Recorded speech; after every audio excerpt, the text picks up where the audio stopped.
We've talked about ghost marriages before, but at its core, that old practice is a brutal form of oppression, a man-made tragedy that tramples on basic human rights.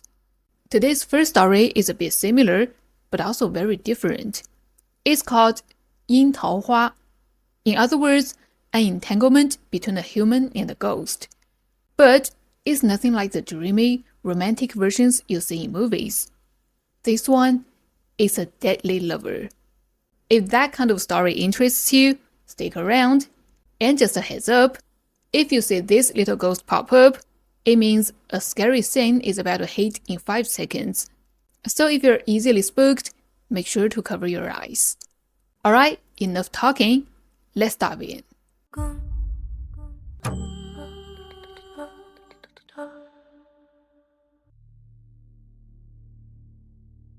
So, this all went down last January on Douyin.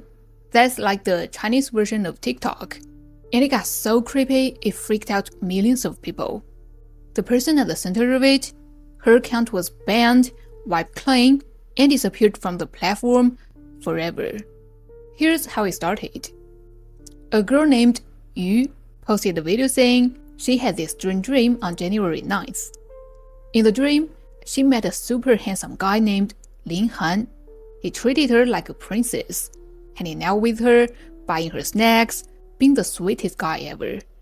At the end of the dream, he confessed, said he liked her, and gave her an address: 418 Yanling Road, Tianhe District, Guangzhou Province. And he told her to come find him when she woke up. But here's the thing, Yu was only 12. Obviously, she wasn't going to just run off to some random address, so she posted the story online, asking if anyone knew where this place was, or if someone named Lin Han truly existed. At first, people thought it was just some teenage crush thing, but then a netizen from Guangdong commented and said, "Do not go. That address is a funeral home." And sure enough, when people looked it up, not only was a funeral home, but there was also a martyr's cemetery nearby. Definitely not a place where living people hang out. The video blew up online in no time. It started trending, and tons of people jumped into the comments telling the girl, "Whatever you do, do not go to that address in your dream. You might be dealing with a 樱桃花, a ghostly entanglement. You'd better tell your parents and get a psychic or a priest to help, because if you don't, this thing could haunt you for a long time." We've talked about ghost marriages before, a kind of man-made traditions, old superstitions used to oppress the weaker and more vulnerable. However, this one's different. It's a ghost choosing a living person to fall in love with or even to marry, but trust me, their intention is never that innocent. See, when a ghostly entanglement appears, the ghost doesn't come as some creepy figure. It shows up as the person of your dreams, the ideal boyfriend or girlfriend. Is tailored to you. Also, in the dream, they'll be ridiculously vivid. You know, regular dream people are usually a blur, unless they are someone who passed away. But a ghost entanglement can show you their facial features, skin tone, and every detail clearly. And that's what makes it so scary. Once you're hooked, waking up, missing them, longing for them, that's when the ghost has you halfway. The next step, they'll give you a phone number or an address and ask you to come find them. And if you do, that's when the disaster starts. People have gone to those places only to find they're completely deserted. No one there. And while you're walking around, confused, an accident might happen. A falling object, a car crash, drowning, any of those could take your life. And that's exactly the point.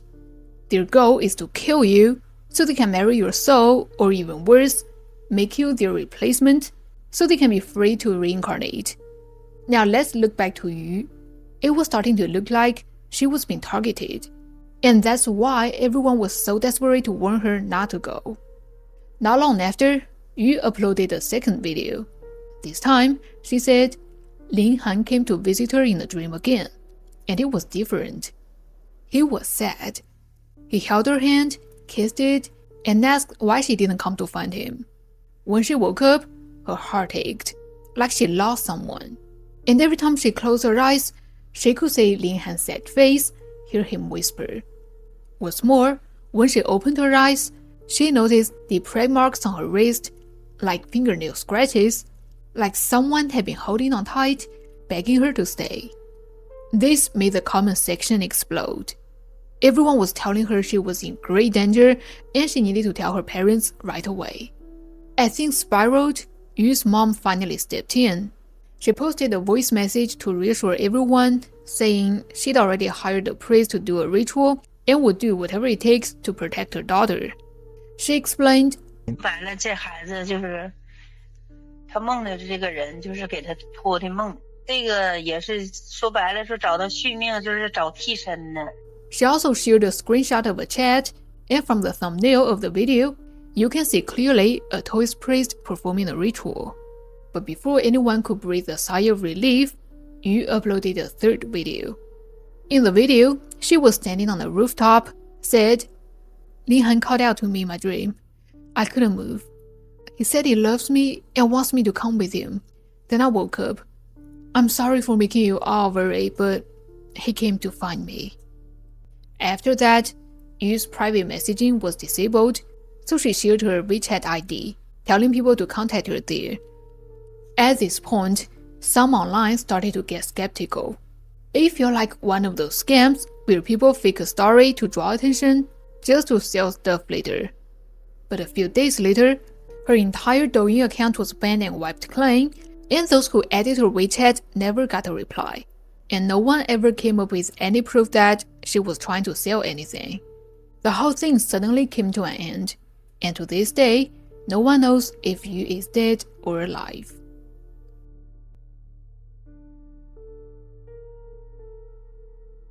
Alright, for the next two stories, I'm going to tell them in first person. Around the year 2000, in the village where I grew up, something happened that was so disturbing that made every household shut their doors tight when night fell. It happened on a tiny, ordinary family: mom, dad, a daughter, and a son. They were just living a happy, simple life. One day, the mom went to the market and bumped into a cult member. The guy started spouting nonsense like, "Join us, and you can cultivate immortality." Somehow, she fell for it. From that point on, she stopped caring about anything. Every day, she just sat in the living room, meditate, and listen to the masters preach, hoping that one day she'd become immortal. Later, the Chinese government started cracking down on cults. The cult leader fled to the US, and many of his followers were arrested, but she got away because she hadn't been a member long enough. Even so, that didn't make her snap out of it. Instead, she started cultivating at home. Her husband tried countless times to reason with her, but she ignored him completely. She stopped going out, stopped doing anything, and would just sit cross-legged in the living room for hours. The husband felt helpless, hoping that maybe one day she'd come to her senses. But this was only the prelude to a tragedy.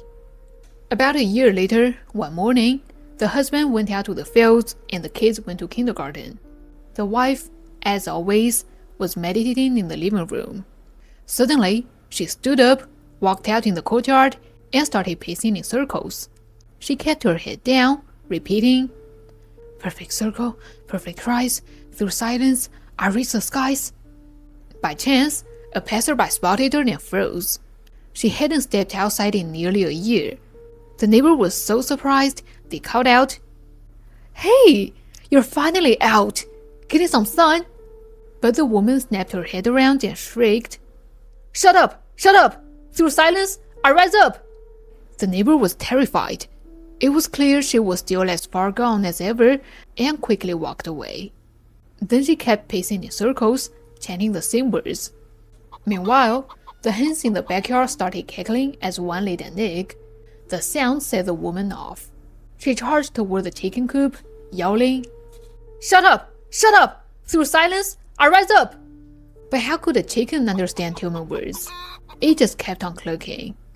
Finally, she ran into the kitchen, grabbed a cleaver, came back, and, one by one, chopped the heads off every chicken and ripped out their tongues. Then the dog, smelling the blood, started barking wildly, thinking it was feeding time. And that just set her off even more. The woman spun towards it, yelling, "Shut up! Shut up! Through silence, I rise up!" The dog, confused, barked even harder, so she pressed its head down and, with one swing, cut its throat and ripped out its tongue too. Finally, the house fell silent. Then she went back to the courtyard, pacing in circles, repeating, "Perfect circle, perfect rise, through silence, I reach the skies." By then, the two kids came home. They were surprised to see their mom in the courtyard, and when they called out to her, they were so happy, thinking she was finally okay. Their laughter rang out, breaking the silence. But in the mom's ear, those giggles weren't a sign of joy. They were the sound of ruin shattering her path to immortality. So she picked up the cleaver and roared, "Shut up! Shut up! Through silence, I rise up!" In that moment, tragedy struck. The younger child was killed instantly. The older one survived, but was badly scarred. The mother was later arrested and sentenced to 20 years in prison, but the family was totally destroyed, just like that. After that, the village started cracking down hard on cult activity. The police came by regularly to give anti-cult talks, but seriously, after something that horrifying happened, I think that was a lesson enough for everyone. I remember when I was a little kid, around 2000. Back then, in China, strange cults like this were popping up everywhere. They caused countless tragedies, including people setting themselves on fire in public. I remember seeing the news reports plastered all over the TVs. Finally, the Chinese government launched a huge crackdown, and these cults disappeared, at least from mainland China. But some of their leaders fled overseas, especially to places in Europe and the US. So friends, stay alert. These cults don't save you from misery, they suck your wallet dry, destroy your mind, and ruin your lives. Stay safe and stay away. So, this happened back in 2008. I was a senior in college, and I signed up for this program that sent students to Japan. Long story short, I ended up in Osaka for a year of studying abroad. To make some money, I got a part-time job at a sushi place nearby. Every night after my shift, like around 11 p.m., I'd wander the shopping streets before going home. One night, I was strolling through a clothing store when I spotted a pair of pink high heels in a shop window. Pointed toes, super feminine, just beautiful. And when I checked the price, only 1,400 yen. I was over the moon. I paid for them right away and started wearing them every chance I got. Not only were they cute, but they were also surprisingly comfortable. I could walk for hours and never get tired. Then one night, after my shift, I went home, made myself a quick dinner, and left the shoes by the tatami mat while I ate. At some point, I got to wash up, and when I glanced back, my heart sank. Those pink heels were lined up perfectly, the tips pointing right at me, like they were staring at me. Now, this might sound like I was overthinking, but here's the thing. I'm a messy person. When I get home, I just kick my shoes off and forget about them. I never, ever set them down like that. But hey, maybe it was just a coincidence, right? So I shrugged it off and went to bed.